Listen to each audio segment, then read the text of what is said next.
All right, let's go straight to New York and correspondent Nathan King. Nathan, many financial execs in the hall. What kind of a reception did Obama's speech get?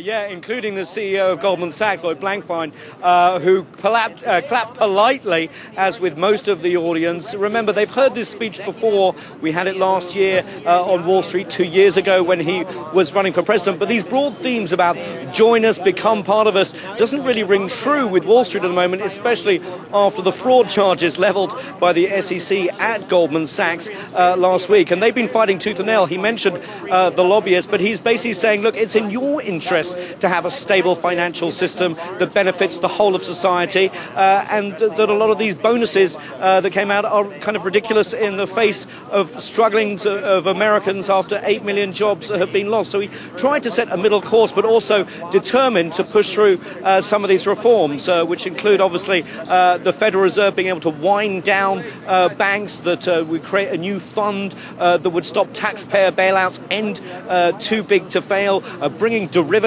which nearly brought down the financial system, onto open exchanges. Now, banks make a lot of money on this, keeping it in-house, so there is a lot of resistance. Now, Nathan, there's something I don't understand here. Everyone says the U.S. president's got the wind in his sails after getting that health care bill passed. Why does he have to make this heavy plug, this heavy pitch for this financial regulation bill?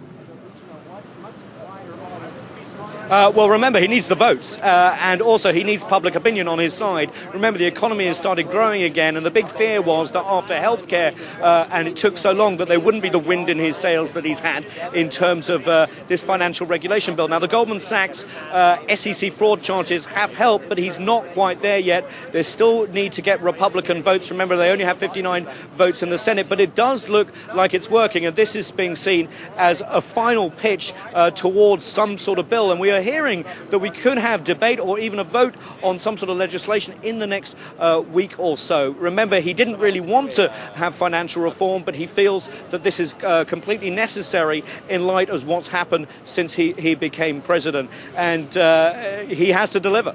All right, Nathan King, thanks for that live update outside Cooper Union in Lower Manhattan.